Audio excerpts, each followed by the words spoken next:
Bonsoir à tous. Ici Bienheureux Samba pour Heureux Samba Fina. J'espère que vous vous portez bien. J'aimerais que nous parlions aujourd'hui de la sagesse. C'est quoi la sagesse? La Bible parle de la sagesse quand nous voyons dans les livres de Proverbes. Mais, donc, la Bible dit quoi d'abord?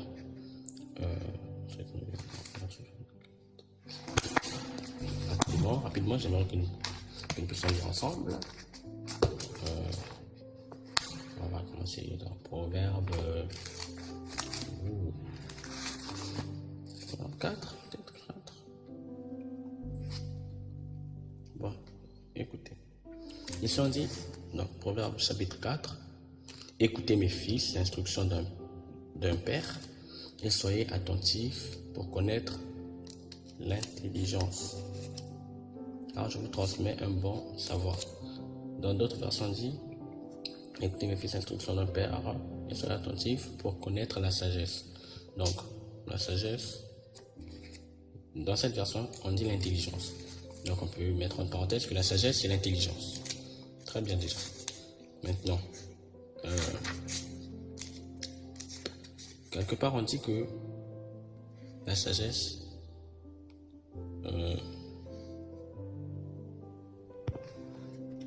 nous voyons dans Proverbes chapitre 9, rapidement, le verset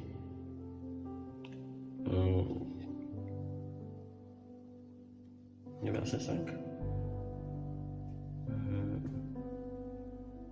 Bon, d'accord, bref, je lis tout je commence à partir du verset 1. La sagesse a construit sa maison, elle a taillé ses 7 colonnes, elle a abattu son bétail, mélangé son vin et dressé sa table. Elle a envoyé ses servantes, elle crie sur le sommet des hauteurs de la ville. Qui manque d'expérience, qu'il entre ici. Elle dit à ceux qui sont dépourvus de sens, venez manger de mon pain et buvez du vin que j'ai mélangé. Abandonnez la naïveté et vous vivrez. Avancez sur la voie de l'intelligence. Celui qui instruit le moqueur récolte le mépris, et celui qui répond le méchant s'attire ses insultes. Ne réponds pas le moqueur si tu ne veux pas qu'il te déteste, mais reprends le sage et il t'aimera. Donne le sage et il deviendra encore plus sage. Enseigne le juste et il augmentera son savoir. Verset 10. Le commencement de la sagesse, c'est la crainte de l'Éternel. Donc, comment savoir que nous sommes sages? C'est en ayant la crainte de l'Éternel. Donc, nous devons craindre Dieu. Craindre Dieu n'est pas synonyme d'avoir peur de Dieu. Mais c'est plutôt un profond respect et une loyauté. Je ne vais pas dire servitude, une loyauté.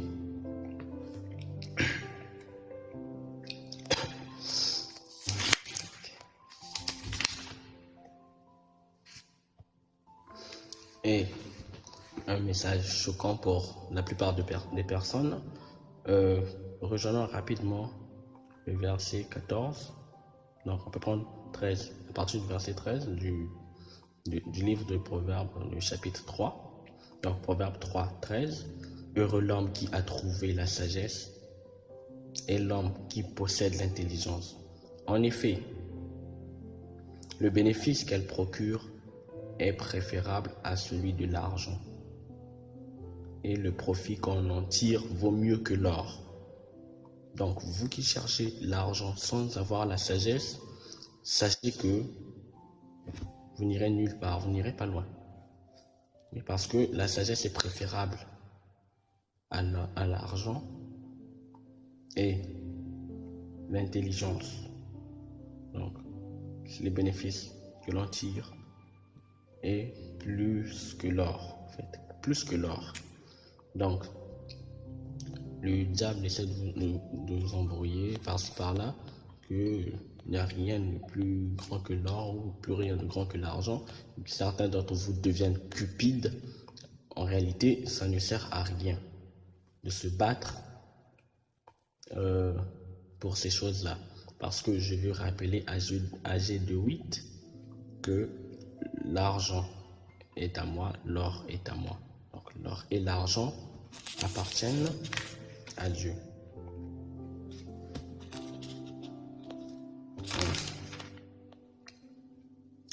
Bien, donc on saute rapidement dans le livre de... Donc on va maintenant dans le Nouveau Testament, le chapitre 25. Très bien. Ici, dans ma version, on écrit parabole des 10 jeunes filles. Dans d'autres versions, on parle de parabole de 10 vierges. Donc je disais que dans la version Louis II, on parle plutôt de 10 vierges. Et ici, c'est parabole des 10 jeunes filles. Bien.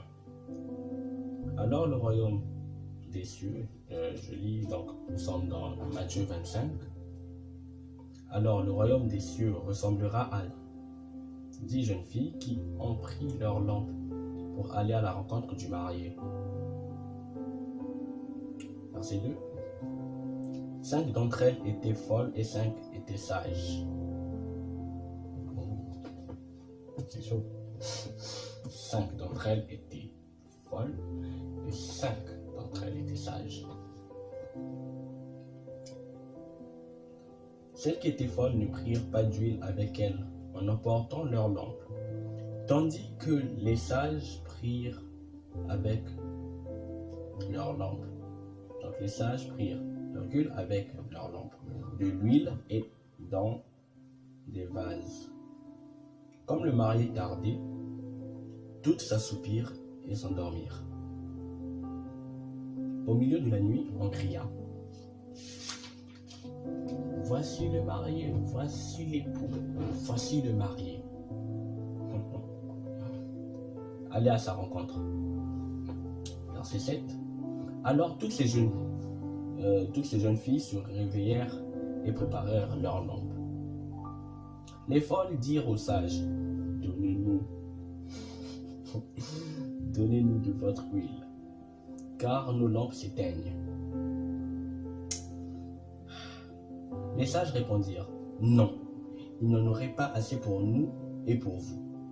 Allez plutôt chez ceux qui en vendent et achetez-en pour vous. Pendant qu'elles allaient en acheter, le marié arriva. Celles qui étaient prêtes entrèrent avec lui dans la salle des noces et la porte fut fermée. Plus tard, les autres jeunes filles vinrent et dirent: Seigneur, Seigneur, ouvre-nous. Verset 12. Mais il répondit: je vous le dis en vérité, je ne vous connais pas. Je ne vous connais pas. Restez donc vigilants. C'est le message qu'on donne. Restez donc vigilants. Puisque vous ne savez ni le jour ni l'heure où le Fils de l'homme viendra. Le Seigneur, en parlant de cette parabole, nous prépare au moment inattendu. Il nous prépare au moment inattendu. Quelque part dans la Bible, il dit qu'il viendra comme un voleur. Et nous savons que le voleur, nous ne connaissons pas l'heure, ni le moment, ni la minute à laquelle il vient. Donc, sa stratégie, donc la stratégie du voleur, c'est le plus souvent, c'est pendant quand vous êtes distrait, quand vous n'êtes pas concentré, quand vous faites autre chose, qu'il vient et qu'il sème la panique, qu'il sème la zizanie, le désordre et tout ça. Donc, lui, il viendra comme un voleur. Mais vous, de votre côté, qu'est-ce qu'il faut faire? Soyez donc vigilants.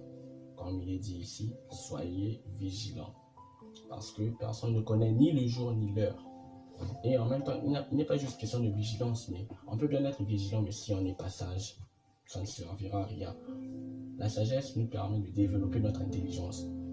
Et la sagesse, c'est le fait d'avoir la crainte de Dieu. La crainte de Dieu, en fait, déjà une personne qui a la crainte de Dieu, dans sa tête, ne fera pas des choses immorales. Tu as la crainte de Dieu, tu te diras que non, ça c'est bien, ça ce n'est pas bien, c'est mal. Mais écoute, regarde un peu aujourd'hui. Ce n'est pas tout le monde qui a la crainte de Dieu.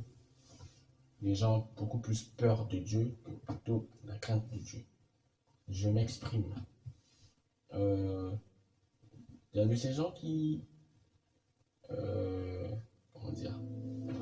Il y a de ces gens qui même dans la journée, voilà, la personne passe sa journée tranquille. Après, moi, elle balance une phrase comme par exemple, je ne veux... Non, pardon, enlevez-moi vos péchés là, je ne veux pas pécher.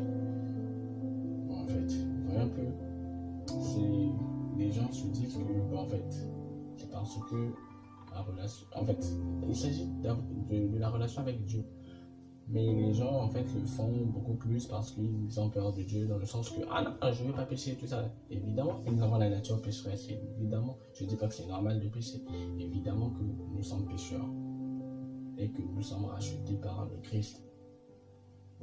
Mais beaucoup de gens se trompent, en fait. Ils voient Dieu comme une personne plus qu'autoritaire, une personne qui n'a pas de cœur, une personne qui est vraiment très sévère.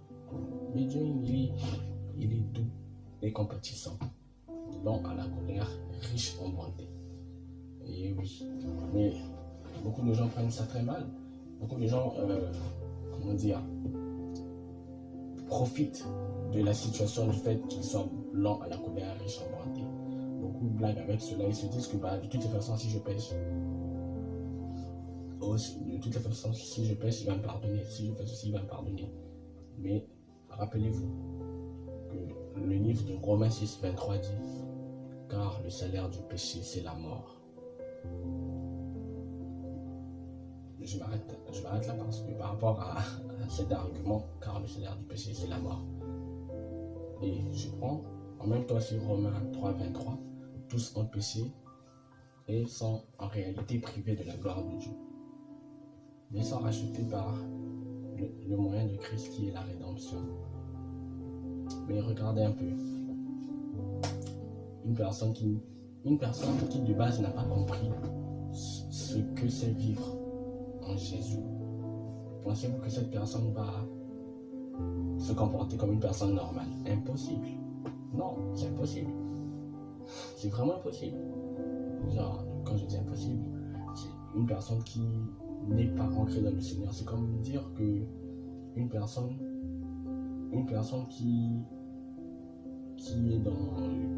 en fait une personne qui se lave avec de l'eau chaude et une personne qui tient de l'eau chaude, c'est des choses vraiment différentes. La personne tient de l'eau chaude et retire sa main. Et la personne sent la chaleur. Ou soit, entre la personne qui touche l'eau chaude et la personne qui est proche de la chaleur d'eau, de la vapeur d'eau, il y a une grande différence. Donc, les gens qui sont dans le Seigneur, en réalité, en temps réel, doivent être différents de ceux qui ne sont pas dans le Seigneur, de ceux qui cherchent à connaître le Seigneur, mais qui, en réalité, ne connaissent pas sous ses formes. Donc, le message d'aujourd'hui, c'est soyons sages. Donc, soyons sages. Et la sagesse, elle est vraiment très importante. Salomon, en parenthèse, quand on parle de Salomon, on voit déjà la sagesse. Donc, j'ai juste pris ça comme ça, comme illustration ou comme exemple. Donc, il faut être sage. Si on prend en même temps l'histoire, la parabole du fils prodigue, le fils prodigue est allé, il avait besoin de vivre sa vie, c'est-à-dire se détacher de ses parents, de se détacher de son père et et de sa famille. Donc, il est allé faire la vie. Il demande à son père, non, Papa, donne-moi mon héritage, j'en ai besoin, il faut que je fasse avec. Dans sa tête, il voulait sûrement, bon, vous voyez, comme tout le monde, chacun a un rêve, chacun a quelque chose de voulu. Il se dit, ben moi, là où je suis, je dois faire ceci, je dois construire, je vais créer une entreprise et après, l'argent que j'aurai, je pourrai aussi m'occuper de la famille, je vais m'acheter ceci, cela. Mais à sa grande surprise, il a été terrorisé, je veux dire, il a été tenté par l'argent qui est une puissance. Oui, l'argent est une puissance, en fait, l'or et l'argent appartiennent à Dieu, mais l'argent, c'est une puissance sur certaines personnes, a une influence sur certaines personnes. Et en même temps, je profite de cette occasion pour prier pour ces personnes qui sont addictes à l'argent, ces personnes qui sont esclaves de l'argent, ces personnes qui ne peuvent pas se détacher de l'argent. Quand il y a l'argent quelque part, il faut que cette personne aille. Et ces gens qui sont capables de faire n'importe quoi, rien que pour de l'argent, pour une pièce ou pour un billet. Oh, soyez délivrés au nom de Jésus, soyez délivrés. Je prie pour vous, je continuerai à prier pour vous, même après avoir fini de parler, après avoir fini de m'entretenir avec vous, je vais continuer à prier. Je vais prier pour vous parce que c'est quelque chose de vraiment d'anormal, c'est quelque chose de compliqué. Pour certaines personnes, elles sont vraiment accros, elles sont vraiment obsédées par l'argent. Comment? Alors que l'or et l'argent appartiennent à Dieu. Pourquoi s'attacher à ce que Dieu donne au lieu de s'attacher à Dieu qui donne? Franchement. Donc, je continue. Le fils prodigue, donc, il avait certainement des projets dans sa tête. Il dit, ben, moi là, je vais m'acheter une voiture après avoir gagné beaucoup d'argent avec. Imaginez un peu l'héritage, l'argent de l'héritage, ça doit valoir une fortune. Imagine, l'héritage, c'est quelque chose qu'on laisse et c'est pour beaucoup d'années, beaucoup d'années. Donc, ce qui veut dire que je ne dis pas que forcément son père était riche, mais dans le temps, quand même, oui, on ne va pas avoir ça par rapport à l'argent d'aujourd'hui et tout, mais il y a ces gens qui s'en sortaient quand même bien. Donc, une personne qui pouvait gérer des troupeaux de brebis, voilà, s'en sortait bien dans des marchés, c'est gagner beaucoup de pièces, beaucoup de lingots d'or et tout. Maintenant, que fait le jeune homme? Le jeune homme, d'abord, le père lui donne son héritage. Il avait un frère qui était, je peux dire, Jeanne. Donc, non, il n'est pas d'accord du fait que son frère ait eu cette grâce. Donc, le père puisse lui accorder ce dont il voulait. Et après, c'était compliqué en fait, c'était compliqué. Mais le père a dit, bon, mais c'est mon fils. Et il me demande ça, qu'est-ce que je peux faire? En fait, pourquoi lui refuser cela? D'accord? D'accord? Je te donne, comme tu en as besoin, je donne. Et après, le gars il se dit, tranquille. Maintenant, je vais poursuivre ma quête. La personne est partie. Je me suis dit, je vais petit à petit. En fait, la personne, je dis plutôt que la personne n'avait pas assez de sagesse, n'en avait pas du tout. Et c'est là que le pouvoir de l'argent va agir. Ou l'influence de l'argent. Un instant. Et après, la personne se retrouve sous la servitude de l'argent. C'est-à-dire, les yeux, donc la main tient l'argent, les yeux, ouais, le cerveau et la main sont connectés. Il dit, je vois cette paire de chaussures, je localise cette paire de chaussures. J'ai quoi ici? J'ai combien là? C'est combien ici? Ça coûte, cette paire de chaussures coûte 1500 francs. Oui, j'ai 100 000 avec moi, je sais pas, j'ai 200 000 avec moi, ok. Un truc de 1500 francs, c'est rien, ok. Je prends. Là, c'est parce que la personne ne va pas se rendre compte, vu qu'il reste encore quelque chose. En réalité, vous voyez, le fait d'enlever, comme l'argent est tellement si énorme que ça, ça ne fait pas vraiment la différence quand on est enlevé. Hein. Et là, ça on trouve, que ce soit des chaussures, des bottes, que ce soit des robes, des habits, je sais pas quoi, voilà. Des bijoux, des vêtements et aussi à manger. Parce que dans ces moments-là, en fait, il y a une complicité entre l'argent et le marché. Parce que quand tu arrives, des fois, tu ne fais pas en fait, ce que tu voulais faire. Il y a changement de programme, des choses comme ça. Franchement, c'est vraiment triste, hein, c'est vraiment drôle. D'une part, parce que tu as fait ton planning, tu t'es dit que bah, moi, le matin, 7h, je suis au boulot, et après, tranquille, je passe à l'église et tout, après je rentre. Non, mais arrivé là, tu es obligé d'utiliser ton déplacement et tu achètes quelque chose. Donc après, ça complique un peu les choses, ça complique beaucoup de choses. Donc il faut avoir la culture de respecter ses plannings. Ça fait partie de la sagesse, en fait. Ça fait partie de la sagesse. Donc il faut... Donc, ensuite, ce monsieur, ce jeune homme, excusez-moi, ce jeune homme est parti tranquille. Il s'est mis à acheter tout ce qu'il fallait acheter, tout ce qu'il voulait, tout ce qu'il voyait, tout ce qu'il attirait. Ah là là. Il est allé et sans même d'abord se rendre compte, en fait, je sais qu'il a dû trouver beaucoup de choses, hein, beaucoup de sortes de choses. Par exemple, vous voyez, à manger, les vêtements, donc ça veut dire, les femmes aussi j'imagine, il a dû en trouver et puis il a dû faire ce qu'il avait à faire avec. Hein. Ah là là là là là. Bref. Et ensuite, il regarde ça dans ses mains et il se rend compte que merde, zut, fait chier. J'imagine qu'il avait utilisé ce terme. Ouais, parce que c'est quelque chose, en fait, quand t'es vraiment en colère, fait chier. Il me reste peut-être une ou deux pièces. Imagine pour ceux qui comprennent bien le franc CFA, sur 100 000 francs, par exemple, il te reste 50 francs. Tu vas faire quoi avec ça? C'est deux pièces de 50 francs, donc 100 francs, mais après, tu te dis que waouh, j'ai fait tout ça. C'est moi qui ai fait tout ça.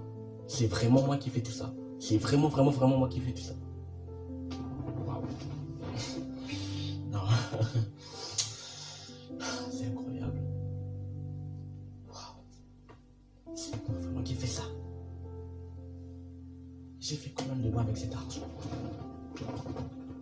J'ai acheté ce vêtement, j'ai acheté ceci, j'ai acheté cela, j'ai acheté ça, j'ai acheté ça, mais waouh! Non, je n'arrive pas à le croire. Il y a aussi, ah oui, j'ai vu ensuite cette Roberta, on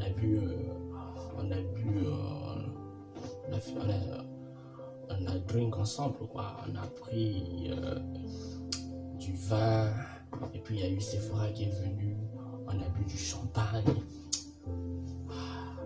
Mais la nuit d'hier, c'était vraiment fort. J'ai pris beaucoup de boissons enivrantes, waouh. J'ai pris du vin de palme, j'ai pris de la Beaufort, j'ai pris de l'Angok, j'ai mangé des burgers, j'ai pris du shawarma, j'ai pris ceci, cela. Oh mince, j'ai aussi mangé des crêpes. Ah, oui, j'étais accompagné d'Elisabeth, en tout cas. La fille est très chère, hein. En fait, elle aime les trucs chers et tout. Et pour lui faire plaisir, il fallait que j'achète ces genres de choses et tout. Donc, j'ai bêtement perdu l'argent, quoi. Je vais faire comment? J'étais censé réussir dans ma vie, j'étais censé bâtir une entreprise, j'étais censé être le sauveur de ma famille, j'étais censé. Mais que s'est-il passé? Merde. Waouh. Non. Je vais faire comment? Voilà, c'est tout ce que... Je crois que c'est tout ce qu'il a dû se dire. Hein. Je vais faire comment? parce que de base, dans la tête des membres de sa famille, c'était que non, le petit, il est parti pour réussir dans sa vie. C'est certains cas propres. Beaucoup de gens qui vont à l'extérieur, donc qui vont dans des pays étrangers. On croit qu'ils réussissent bien là-bas, mais parfois c'est vraiment, en fait, c'est hyper compliqué, surtout quand tu es un étranger, que tu te retrouves dans une zone étrangère. Donc du coup, ceux qui sont là-bas, comme on dit au bled, comptent sur toi. Mais mon cher, c'est la souffrance grave, grave, grave. Mais tu peux pas leur dire, donc tu fais des copes, comme on dit, tu coopères, tu deviens coopérant. Mais pour lui, c'était pas le cas. Il n'était pas du tout coopérant, il était un loser. Grave, il était grave un loser. Donc, il a fait tout ce qu'il avait à faire. Mais il s'est retrouvé avec rien, en fait, aucun bénéfice, rien qui pouvait lui rapporter quelque chose. À un moment, la honte, la peur, la honte, la peur de se faire blâmer, la peur des réprimandes et la honte de ce qu'il avait fait ont pris le dessus. Il se dit, mais qu'est-ce que mon père va dire? Qu'est-ce que mon frère ne va pas dire? Qu'est-ce qui a été... Beaucoup de gens se disent ce genre de choses. J'ai pu avoir mon indépendance, mais je n'ai pas pu gérer mon indépendance. Je n'ai pas pu gérer, mais qu'est-ce que je dois faire? Et j'aime bien la réaction de ce monsieur. Je vais vous trouver le verset tout à l'heure. J'aime bien la réaction de ce jeune homme. Ce fils prodigue, qu'est-ce qu'il fait?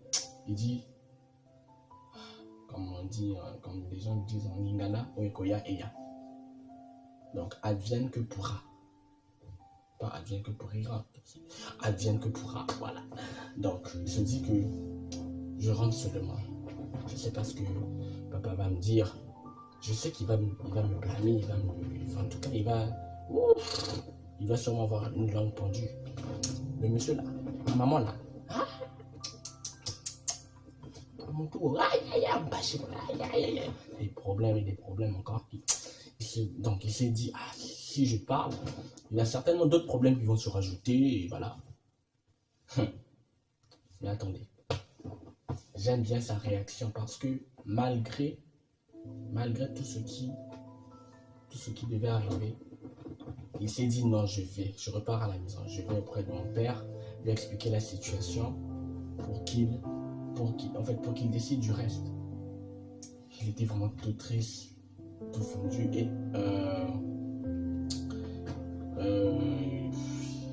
il était sûrement en train de se morfondre. Mais il est quand même rentré chez lui. Il rentre chez lui. Il voit son père, pensant que le gars a réussi.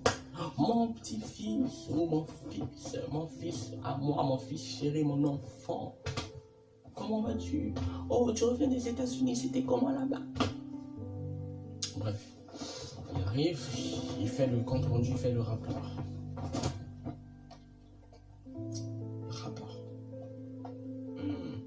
Voilà, bref, non, pas ce rapport-là. Il dit non, papa, écoute, tu te souviens que tu m'as donné de l'argent pour que je puisse réussir? Ouais, je me souviens. Qu'est-ce que tu en as fait? Justement, en fait. Ouais, je vois la barbe a poussé, ton ventre un peu grossi, quoi. T'as trop mangé ou bien c'est la réussite qui fait ça? Non, papa, en réalité, ce n'est pas vraiment ça. Je n'ai pas réussi. Avec cet argent, j'ai fait du n'importe quoi. Je n'ai pas pu gérer. J'étais trop préoccupé par les choses que j'ai vues. J'ai été traumatisé par tout ce que j'ai vu. En réalité, quand je suis parti, j'ai trouvé des bouteilles de champagne.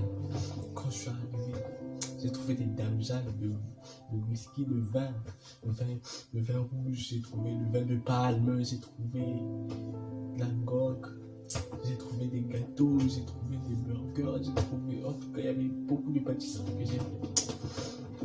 Je suis allé chez les bijoutiers pour me confectionner des bijoux pour être beau, pour faire genre.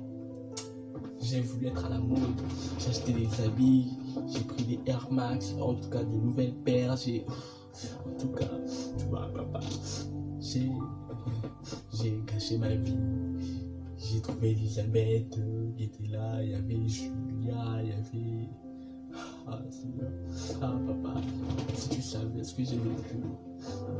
J'aime trop l'argent, ces êtres-là, ces êtres que Dieu a créés, celles que Dieu a fait à partir de cocotte. Elle m'a demandé de l'argent, j'ai donné l'argent, la popote, j'ai assuré, j'ai tout fait, j'ai envoyé mobile money, tout. Regarde. Ensuite, je suis parti, je voulais être célèbre. Pour la plupart des cas, pour des gens, non, je voulais être célèbre, j'ai dû vendre mon âme, des trucs comme ça. Ça, c'est pour des cas. Non, donc voilà. En tout cas, j'ai fréquenté juste les hôtels, des caves, des boîtes de nuit, des bars, des dancing, des bars. En tout cas, des endroits où franchement, c'est la chair, le monde et tout. Et je n'ai pas pu me contrôler. Voilà. Le père, en tout cas, il a écouté, il a entendu. Waouh. Mon fils, je suis choqué. Je suis vraiment choqué. Mais écoute, tu es assez grand, non, mais t'as pas pu gérer l'héritage. Écoute, c'est vrai que ça fait mal. J'ai très mal, tu sais, mais j'admire le fait que tu sois rentré à la maison et que tu ne te sois pas apitoyé sur ton sort. Ça t'a gêné, je sais, j'imagine bien, tu es innocent. Mais tu es venu. En fait, je te comprends bien. Je comprends. Mais tu n'aurais pas dû faire comme ça. Mais comme c'est celui-là qui est arrivé, bah écoute, hein, moi je ne vais pas être rancunier, mon cœur est comme ça. Mon cœur est comme ça. Et je t'accepte. Tu peux revenir à la maison. Reviens, c'est chez toi, mon fils, c'est chez toi. Et le père a reçu son fils. Et il y a l'autre Caïn qui est là. L'autre Caïn, celui qui ne voulait pas accepter facilement que son frère soit rentré après avoir gâché sa vie et son héritage. Ensuite, après, ils se sont entendus, l'autre a dû, je crois bien comprendre, que bah, c'est quand même ton frère et tout, donc supporte, comprends ça comme ça. Mais la réaction, j'ai aimé aussi la réaction du père. Le père, en réalité, le père l'a écouté, et le père n'a pas fait comme certains pères auraient fait. Quoi? Mon argent? Qu'est-ce que tu en as fait? Mais franchement, tu me dégoûtes, je te déteste. Quoi? J'aurais dû donner ça même à Ruben. C'est quoi? Qu'est-ce qui ne va pas chez toi? Franchement, t'es maudit ou quoi? Tu es maudit? N'imdoko wanako, hein? Ndoko? N'imdoko wanako, hein? Non mais en fait, je te laisse sérieux. Non, c'est trop drôle. Voilà donc, vous voyez. Et après, d'autres pères en tout cas seraient fâchés pour d'autres, ceux qui n'ont pas la maîtrise de soi. Allez, ça.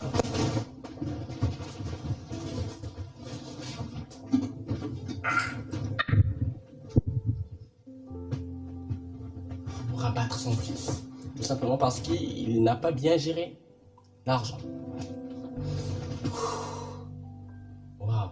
En fait, je comprends qu'il y a des autres qui n'ont pas de cœur. Hein. Ton fils, tu vas le taper avec ça. Ah non, pardon, moi j'aime trop la musique. Pardon, je vais là. Va te reposer, mon bébé. Voilà. Voilà. Tranquille. Donc, j'ai dit que j'ai aimé la réaction du père, j'ai aimé la réaction du fils, il est rentré à la maison et j'ai aimé la réaction du père. Le père a dit non, je te reçois. Viens chez toi.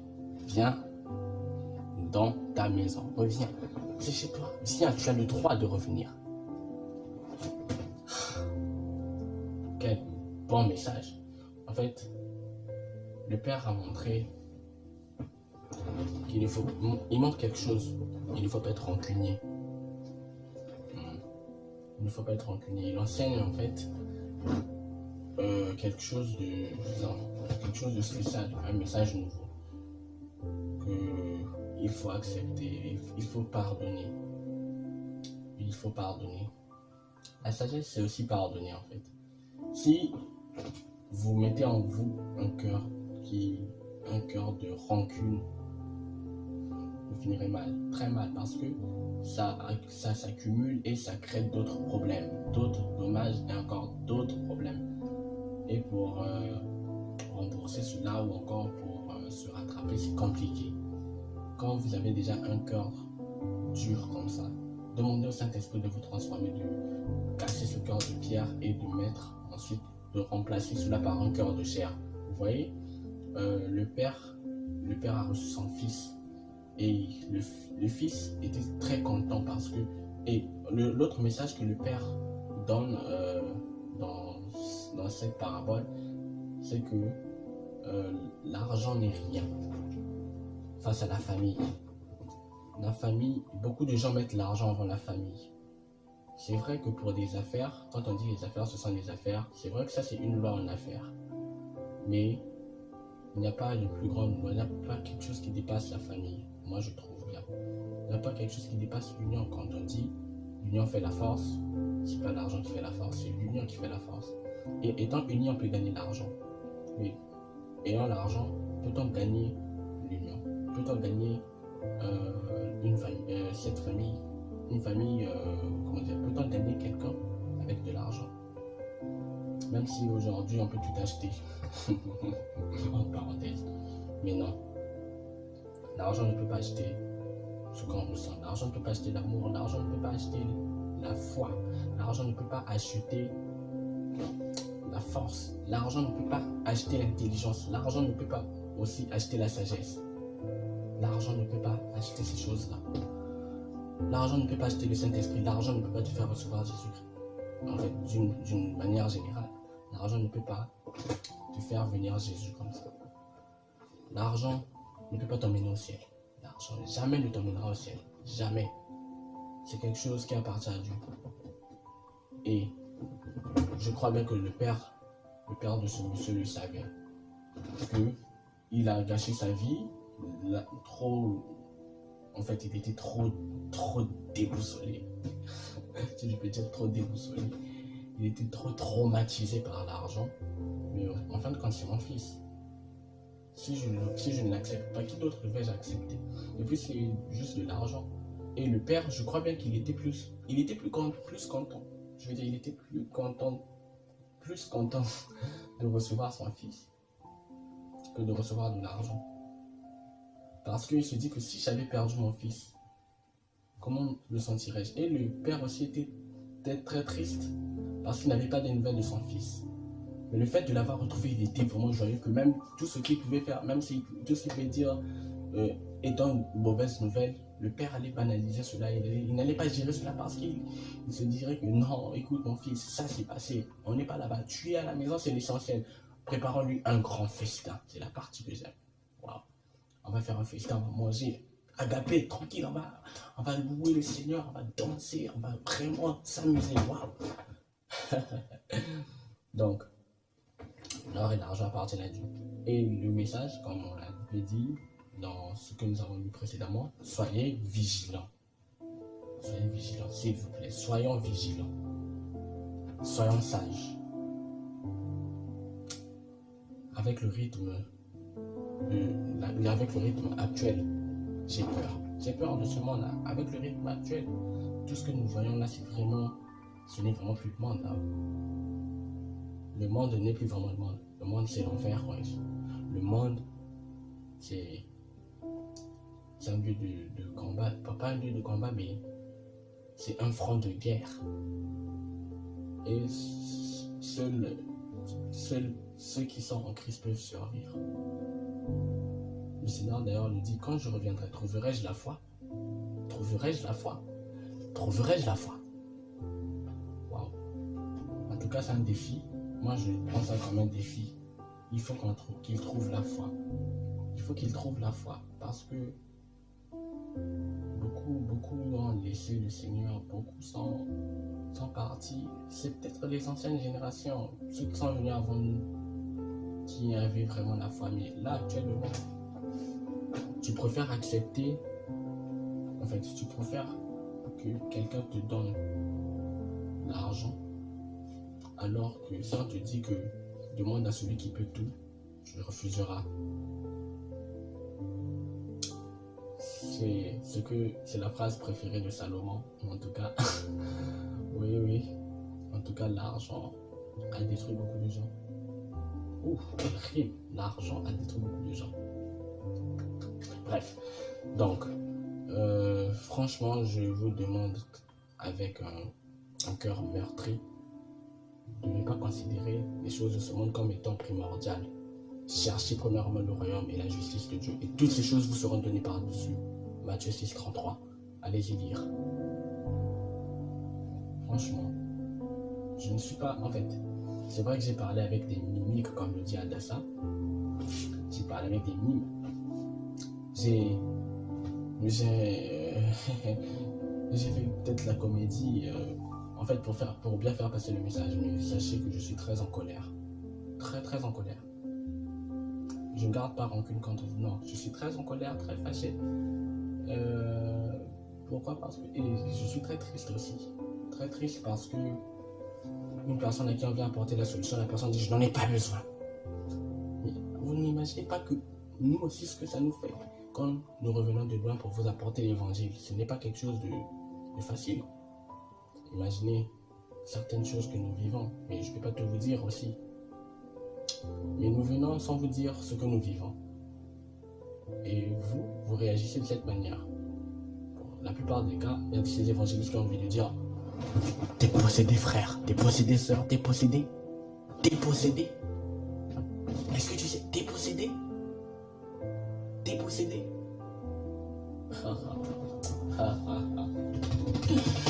Ah, Jésus.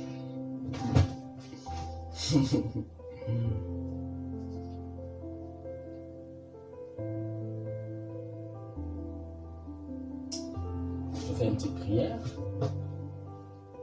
Oh, Éphésiens 1, chapitre 3. Béni soit le Dieu et Père de notre Seigneur Jésus-Christ, qui nous a bénis de toute bénédiction spirituelle dans les cieux célestes en Christ. Bien, regardez un peu. Nous sommes prédestinés. Nous avons été choisis. Nous sommes ensuite glorifiés. Ouais. Écoutez ça. Il nous a bénis de toute bénédiction. C'est ça la parole. De toute bénédiction spirituelle dans les cieux, dans les lieux célestes en Christ. Grâce à Jésus, nous avons des bénédictions là-haut. Et vous voulez manquer ces bénédictions pour des futilités? En peu de fois. Vous avez la vision courte et la vision élargie au nom de Jésus. Et la vision élargie, parce que ça en est trop là, ça en est trop. Pour comment? En fait, vous devenez vraiment addict à tout ce qui est mondain. Quand c'est la mode, en tout cas, vous ne portez plus les habits décents, franchement. Vous portez même des habits montants, si je peux dire. Là, c'est plus la décence, c'est même la montance. Waouh. Oh. La musique. Aujourd'hui, en tout cas, moi, je suis un musicien, c'est vrai. Un musicologue. Mais la musique d'aujourd'hui, je n'encourage pas du tout. Pas du tout. Une musique grossière, une musique qui n'éduque pas, une musique qui encourage à entrer dans des bêtises. En tout cas, je ne suis pas heureux en tout cas pour ça. Pour ça, en tout cas, mettez-moi de côté. Je ne peux pas supporter ça. Et le pire encore, c'est qu'on retrouve on retrouve la plupart des chrétiens dans ces choses. Comme le disait le pasteur Joseph Kimfula, il est mieux, vous savez, il est mieux de ne pas avoir accepté de servir Dieu que de servir Dieu. En fait, que d'essayer de servir Dieu et de dire je vais essayer, je commence de servir Dieu et de ne pas bien le servir. Parce que la Bible dit Dieu n'aime pas ceux qui font son travail avec négligence. Si tu n'étais pas prêt à être enfant de Dieu là, il faut laisser. Hein? Il y a chrétien et enfant de Dieu. Si tu te limites à être chrétien, tu es chrétien, tout simplement. Chrétien, c'est un chrétien. Ça vient de Christ, bien sûr. Ce sont les disciples de Christ. Mais j'aimerais plutôt que nous passions, nous tous, que nous passions du grade de disciple au grade d'enfant de Dieu. C'est mieux. Parce que quand tu te limites au drapeau de chrétien, en fait, tu as un drapeau sur toi qui prouve que tu es chrétien, bien sûr. Mais si tu t'arrêtes juste au niveau chrétien, en fait, la relation que tu auras avec Jésus sera peut-être une relation à distance. Une relation à distance, c'est-à-dire que même une relation, tu vois ton père, quoi. Bonjour, père, comment allez-vous? En fait, vous êtes là, le père ne te parle pas souvent, toi non plus, tu ne lui parles pas. Et tu considères ton père comme étant un monstre, je sais pas moi. Mais imaginez un peu, vous vous tutoyez, donc Jésus et toi. Jésus a des choses à te dire, toi aussi tu as des choses à lui dire. Vous échangez, vous priez, tu pries avec lui, tu pries en fait. Tu parles avec lui et lui parle avec toi. C'est pas comme des relations père-fils ou bonjour père, bonjour. Même, bon, peut-être bon appétit, c'est le seul mot qu'il a dit depuis. Vous pouvez passer 2 heures dans la même pièce, mais la seule chose à dire pour le père, c'est bon appétit, ou bien la seule chose que le fils dise, c'est bon appétit. Et ça s'arrête là. Waouh! Non, la vie ne doit pas se limiter là. Non. Franchement, il y a beaucoup de gens qui sont arrivés à cette relation. En fait, c'est un chrétien, mais il ne connaît pas Dieu dans toute sa profondeur. En fait, il ne connaît pas Dieu dans toute la profondeur, mais dans toutes les facettes qu'il devrait connaître. Même une visitation du Saint-Esprit, jamais. Même que le Seigneur visite, même une fois dans sa vie, même pas. J'ai peur, hein. J'ai vraiment peur. J'ai vraiment peur. Vraiment, vraiment, vraiment, vraiment peur. Écoutez, c'est comme la relation entre un patron et le nouvel employé. Il y a une peur. Pas seulement une crainte, mais une peur. Et c'est ce que beaucoup de gens vivent. Il a commencé dans l'entreprise du Seigneur, c'est-à-dire dans la mission que le Seigneur nous a donnée à tous. Il a commencé et après la personne l'a abandonné. Mais toujours en ayant peur de Dieu. Mais cette personne quand même a une double identité. Des gens qui ne se gênent pas. Ils vont faire n'importe quoi. Et après, mais bon, s'ils sont des enfants prodigues, que le Seigneur vous reçoive, mais pourvu que ce soit de bon cœur, pourvu que ce soit d'un cœur sincère, parce que le Seigneur sonde les cœurs et les reins. Il sait qui est sincère et qui ne l'est pas. Il sait qui l'aime et qui ne l'aime pas. Il sait qui veut le connaître dans toutes ses facettes et celui qui ne cherche même pas à le connaître. Comme je l'ai dit, il n'y a pas une école pour connaître Dieu. Tu peux le connaître Dieu en ayant une relation avec lui. Le reste que nous faisons, les instituts bibliques ou encore des universités bibliques, c'est pour étudier la Bible, pour apprendre les Écritures. On t'apprend aussi comment gérer ta vie spirituelle, mais on ne t'apprend pas à connaître Dieu. Dieu, c'est toi qui le connaîtras en poursuivant ta marche avec lui, c'est tout. Cherche à être proche du Seigneur. Parle-lui tous les jours, dis-lui un mot, 2 mots, 3 mots. Habitue-toi, parce qu'un jour, il te saisira et tu seras capable de prier plus de 10 minutes. Vous voyez, j'ai suivi une vidéo de près de 45 minutes. C'était un ancien sataniste